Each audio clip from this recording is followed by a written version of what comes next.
Hello and welcome to the SHEAR annual meeting session where we'll be exploring the question, what have SHEAR projects achieved in relation to improvements in forecasting science? We'll be hearing some reflections from the NFLICS, INPAIS and LANDSLIP projects in this session.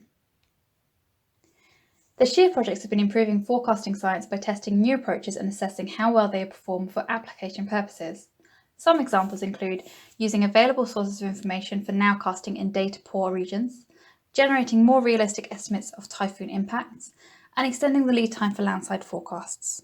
One of the challenges in Africa is that flash flooding from intense rainfall can really have huge damages and cause a lot of loss of life across Africa. And in the Sahel, these are principally driven by mesoscale convective systems during the rainy season. So there is a gap in the sense that the nowcasting, so when we say nowcasting, we're looking at perhaps the next 6 hours ahead.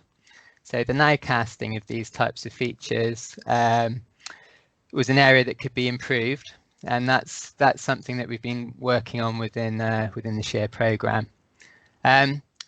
Equally, we wanted something that could be realizable within a Met agency within Africa. So we've had to give some thought about what sources of data are available to make that work. So for nowcasting type approaches, you often need good in situ observations to drive those nowcasting systems. And one of the attractive sources of of observation data is to use satellite information, because that removes the need of having to maintain on the ground observation networks, for example.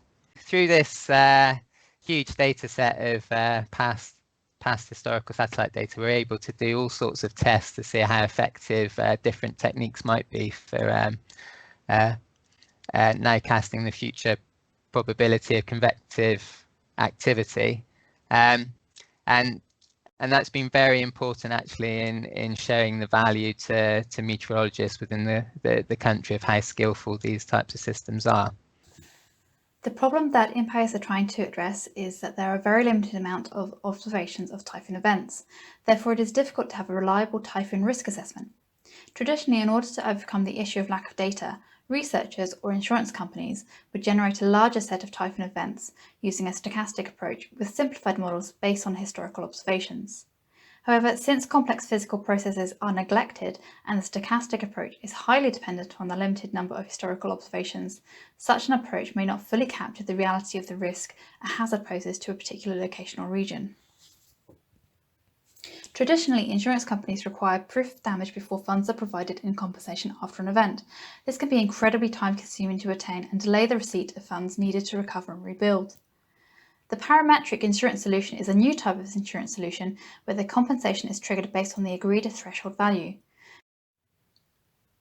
Since proof of loss is not required for parametric insurance, this could be a useful financial tool to speed up the post-disaster recovery.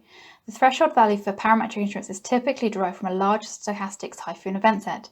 However, these types of event sets might not fully capture the reality of risk, particularly in locations that have not experienced a recorded historical event. Using historical ensemble forecast data, INPAIS have constructed a typhoon event set based on complex physical models. The amount of events in the INPAIS event set is comparable to the large event set which insurance companies use to determine the threshold value for parametric insurance. Since the INPAIS event set is constructed based on complex physical models, it captures all events which are physically possible.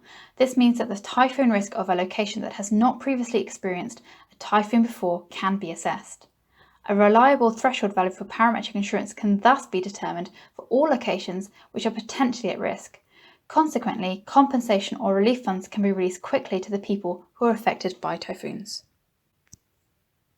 So I think within LANDSLIP, one of the key issues we've always had when it's been forecasting rainfall-induced landslides is the uncertainties in the rainfall forecasts, spatially and temporally, but also being able to have a good understanding of the forecast skill at very short lead times. So typically, we've landslide forecasting is focused on nowcast up to sort of 1 to 2 days ahead forecasting, and that can put quite a bit of pressure on the dissemination of any communications, so landslide warnings or guidance statements.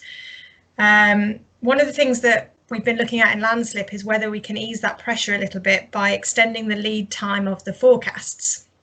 So we recognise that rainfall has some key drivers, particularly in India, where the monsoon plays such a critical role. And we wanted to see whether the utility of weather pattern forecasting could extend that lead time and offer more time for both the expert users, so Geological Survey of India, but also downstream responders to prepare for potentially high impact weather events. So in this case, we'd be talking about heavy rainfall leading to landslides. And so the prototype that we've developed addresses that concern. And I would say it's one of the first times that we've tried to look at forecasting landslides at this extended lead time. One of the things that it's really opened our eyes to is this idea of combining a short range and a longer term forecast, and the way that we can bring those together to inform preparedness and stagger that response. So even in cases where we've had events that have actually ended up dissipating, even having that heads up idea that there might be an active period coming in the next 2 weeks is really useful for GSI to be able to think ahead about what they might need to do, who they might need to engage with.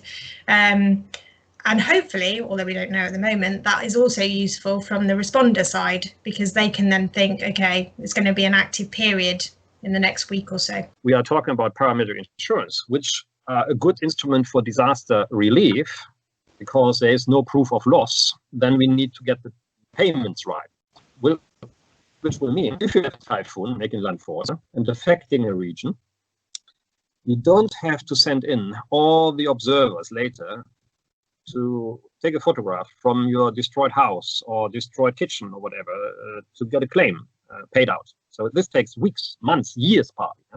In disaster reduction and risk science, where you would like to have a quick relief and quickly funds available to help the population in this area, the fact that you do not need a proof of loss could massively speed up the use of the funds, because the funds will be in the bank account on the next day. Frank.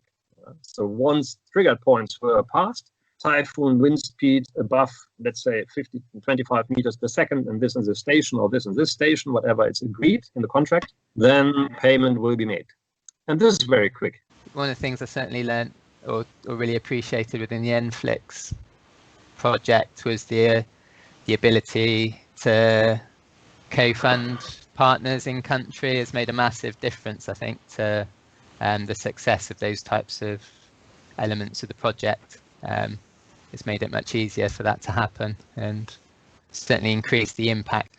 And linking with other research initiatives, so there's obviously a lot of investment going into Africa from the UK in different ways, and in particular we've had some very strong links with the African SWIFT, so Science for Weather Information and Forecasting Techniques program, so one of these GCRF programs. With extension from UKI, we can fully realize on the project outcome. So we are still on track. We are good. We have 2 papers nearly ready to describe the science. And now we are on doing the next step to get it really to impact on the ground. I thought one of the things I've really been impressed with this project, and which has maybe not been a surprise, but has been how well we've been able to work with different scientists from across disciplines to produce something like this. It's by no means an easy feat to be able to bring all those different scientists with all their different backgrounds together and to be productive in this way. And we have developed both a short range forecast, a medium range forecast, and we're producing a bulletin which we've been able to test over this monsoon period in an incredibly short amount of time. And that is to the credit of all of the scientists that have been involved and the stakeholders to be able to do that. when I'm going to admit, when we very first started, I think we were incredibly ambitious in what we set out to do. And we've been very successful in getting to where we are right now. And again, that's been a bit of a surprise, I guess, in the fact that we have been so productive and we have been able to engage so well across all the disciplines to bring it together to produce something which is so innovative, I think.